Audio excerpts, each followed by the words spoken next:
My name is Michelle Mihawk, and I was born December 3rd in 1992 in Lubbock, Texas, to two very loving parents, Ron and Kim Mihawk, and I was only there for about 7 months, and we moved to New Mexico.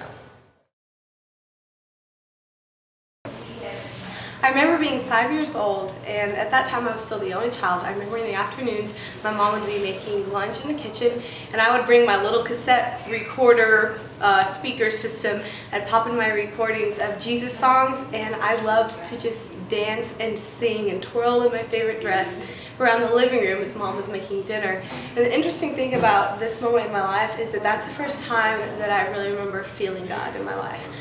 Even as a little girl, I knew that I was dancing for Jesus, and like the songs that I was singing, I understood the meaning of those at the time. And it was a very simple childlike understanding, but I knew that I was dancing for Jesus, and I was his little princess.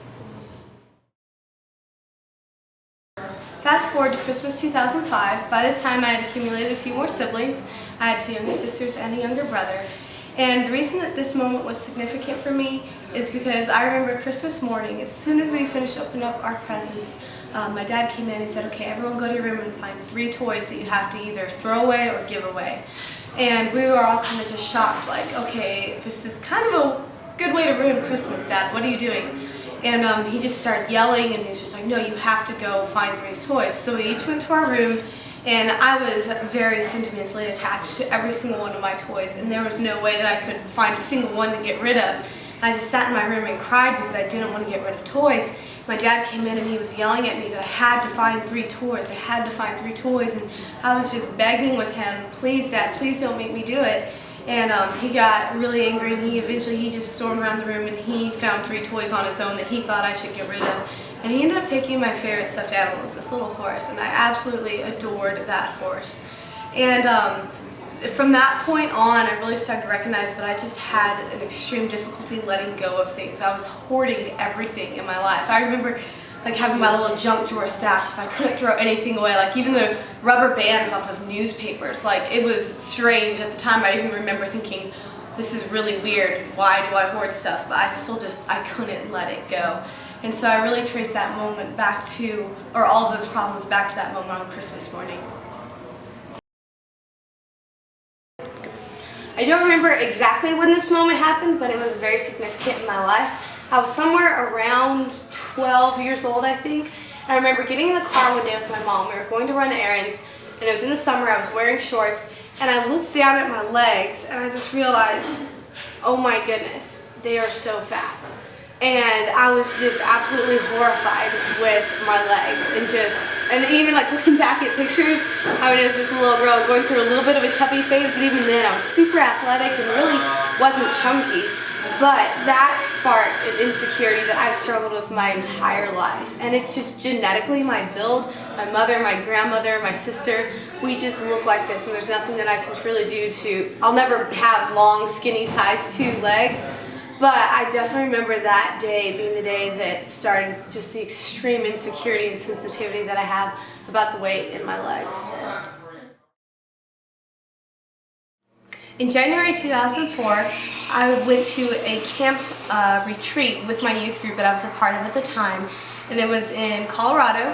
And I remember that was so significant in my life because this was the point where I truly became a Christian. I had been baptized when I was a little kid, and I had said the Jesus prayer, but I really was not a Christian. It was just something that I did because I grew up in church. I knew you had to say the prayer.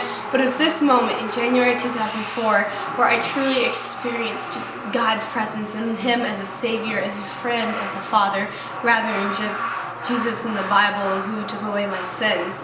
And so that was just a really significant moment for me. I remember looking out the window that night just during the worship service and literally feeling like God's presence was just outside waiting to come in and just meet me and just completely surround me. So that was a very significant moment for me because that's when I became a Christian.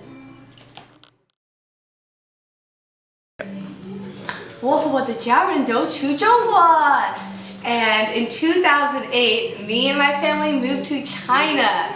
That was an absolutely unexpected adventure. I had never left the country. I had basically never left the southwest of America. and suddenly we were going to China. My dad's work took us there, and we had prayed about it as a family beforehand, and just really felt that it was God's calling for us to go, and so we moved to China. In 2009, while we were in China, I was able to start volunteering at an orphanage, and that was an incredible experience for me. Ever since I was 8 years old, I had wanted to adopt a kid from China, and to be able to go and work in an orphanage was just incredible. And there was one little kid there, Xiwei. I don't know what her real name was, but I named her Xiwei, which means hope.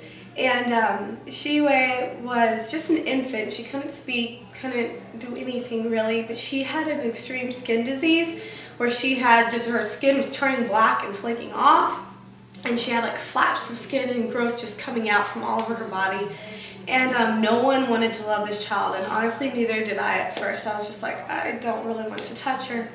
But the Lord just worked something in my heart, and that day that I first met Xiwei, I was able to carry her around the orphanage and just pray and just cry and sing over this child. And I experienced love in a whole new way that I never had before. And that moment has affected me to this day. I mean, for years, every single day I was thinking of this child, and I still wonder where she is, if she's being loved, if someone's going to be able to share the gospel with her. But that was really a significant moment in my life, and I pray that God has put that passion there for a reason, just for adoption and for adopting Chinese children. And I pray that someday I can have a Chinese child just in my life and in my family to love as well. In May 2010, I graduated homeschool high school. It was pretty fun. Had a graduating class of 99 in the New Mexico State homeschool graduation ceremony thing. It was a lot of fun. And at that point, I just wasn't quite ready to go to college yet. I was 17. I was a minor. I didn't want to leave China yet to go start school by myself in America without my family. So I did a gap year.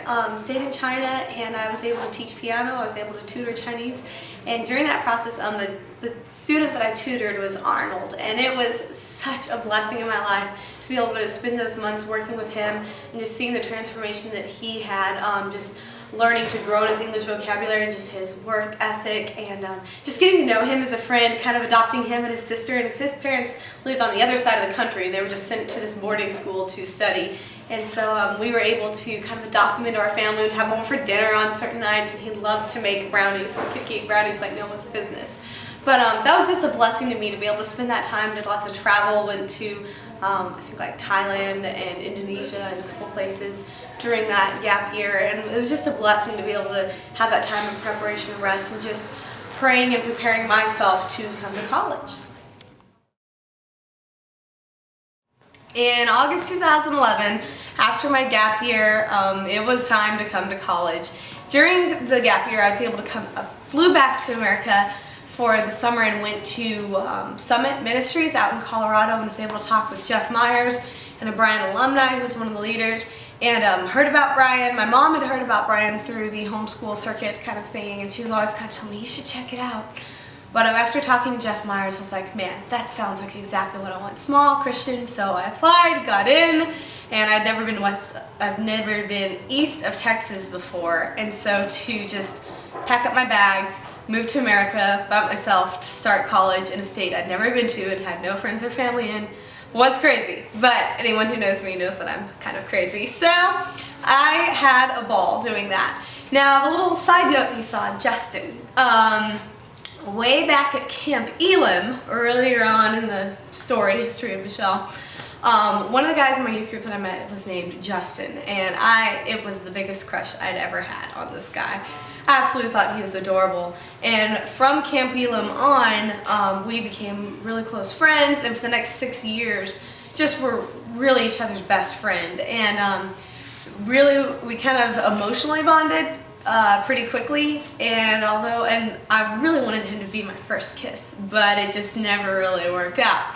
And I really was trying to save that. And it was funny how once I moved to China, whenever we'd come back for visits, it seemed like our timing was always off. Whenever I'd come back, like, he would be ready to date me, but I wasn't ready, and then 6 months later I'd come back again, and I was ready, but he wasn't ready, and just that happened for years, and it was frustrating. But I think that was God protecting us. But fast forward back to moving to Bryan. I spent a couple weeks in Colorado before I came to Bryan, and during that time saw Justin, and oops, our timing was both right, and he became my first kiss. And I actually went farther than just a first kiss with him, not all the way, but that was definitely a big significant moment in my life, because I started to see how much I just absolutely craved male attention, because my dad had been very emotionally and verbally abusive to our family, to all of his kids, and I just had no male love, like no male affirmation in my life, and so I just craved that from other guys and friends. And so it was such a slippery slope for me. Like as soon as I just had like that first kiss, it made me feel loved, it made me feel beautiful and wanted, and I just wanted more of that. But God has done such a redeeming and just restoring act through what I was able to learn through that, and I'm sad it happened, but I don't regret it, because God has really been able to teach me some significant lessons through that. Freshman year of college, it was such a blessing. During this period, and for like several years leading up to it, I really felt spiritually dry and just searching. I actually felt like I was in a fog. I knew that God was out there, He was somewhere, but I couldn't see Him. I couldn't see through the fog. I didn't know what He looked like, I mean how close He was. I felt kind of distant from God. And being at Bryan and just growing in the friendships there that I had freshman year, and just being plugged in with the church, I felt like there was little sparks. Like I could somehow sense God like have these moments of just like a prayer or devotion, or just a moment of worship where like, oh man, like He was real, He was close. And so freshman year was really just a period of transition and growing, and a follow-up. Not only was there Justin, but then there was another guy, AJ, who kind of met through my roommate. And again, he really liked me. I did not like him as much as he liked me. I just thought that he was fun. But ended up kind of making out with him a few times. And again, God was showing me through those moments that, Michelle, you have a longing within you and you're filling it with the wrong things. It doesn't satisfy. You keep going back, and guess what? The hunger is still there, and that's not working. There's something else that I'm hungering for, and it's not that. So that was also a very significant moment in my freshman year. I'm going to take a quick moment to talk about just my medical history. From 2010 until even this present time, I've really been dealing with kind of about 3 different issues that are all unexplained. And over the course of these 3 years, I've seen 7 specialists. I've had multiple MRIs, CT scans, x-rays, I think like 7 rounds of blood testing, 2 ER visits.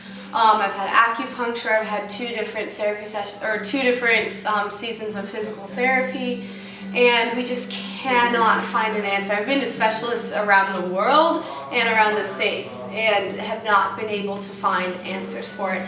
The 3 different issues, as best as they know, it's something hormonal, it's something with my back, and something causing chronic migraines. But throughout freshman and sophomore and even junior year, like it's been difficult having to go through all this medical stuff on my own, having my family on the other side of the world.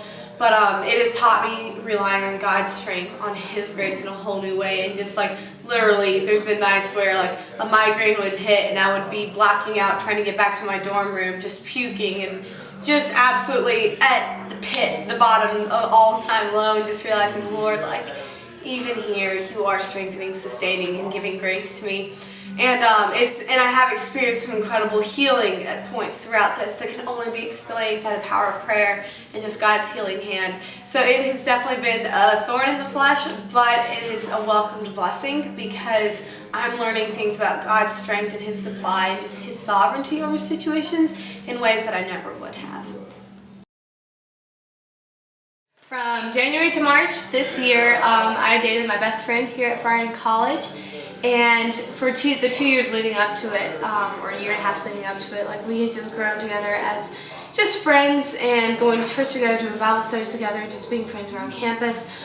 We were able to be a part of a prayer walk around campus that God did absolutely significant things through, of just growing us both and another friend just in an understanding of kind of God's power in the spiritual realm, and just blew my mind, things that I didn't know before. But the growth with this guy was just incredible. And through our relationship, it was such a blessing being able to just grow in the Word together. He's my best friend, loved going rock climbing and stuff. But there were issues in our relationship that we both began to recognize, and it got to the point where we both realized, you know what, this is not healthy and God honoring anymore, and so we broke up. And it was like we were both okay with that decision. We both agreed that it needed to happen, but in the weeks following, it got really ugly and really nasty and really painful. And that has been a huge, significant moment in my life, and just growing through the pain of that breakup, especially because a lot of the wounds that were created were very similar to wounds that were already in place for my dad, and just growing up with an emotionally abusive dad. And so through this entire summer, the Lord has been teaching me astounding lessons of just healing and reconciliation and surrendering my desires and surrendering my pains, and just recognizing that I was taking my eyes off of Christ while looking at these other things. That has been a huge moment in my life as well. This September, an incredible, very significant moment happened in my life. My dad and I were able to have some steps of reconciliation in our relationship. Something I forgot to mention earlier is that about 3 months after I moved to college, my parents separated, and they lived separate in China for about a year and a half. And then this summer, my dad moved to America. Now he's in Portland, mom and my siblings are in China, and I'm in Tennessee.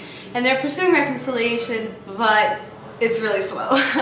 But it was incredible this summer. There was just a moment where it had something to do with Matthew coming back to campus, and a lot of painful moments there, but I just had a desire to talk to my daddy in a way that I never had before. And so I was able to call him, and for the first time he was able to be a spiritual leader for me. He was able to pray over me and just encourage, and just words of affirmation and love, and just I was able to have a dad that I had never had before. And so, and in that moment, I recognized that reconciliation, just forgiveness, Christ's forgiveness for me was that at the point when he forgave me, he erased it. It's gone. We don't need to go back and readdress it. And the same thing happened with my dad. It's at that moment I recognized that we didn't need to go back to the past and everything, that ways that I've been hurt, blah, blah, blah. It was just, there was a piece and it had been removed of, you know what, it's forgiven, it's gone, it's clean, and we can move forward from where we are at.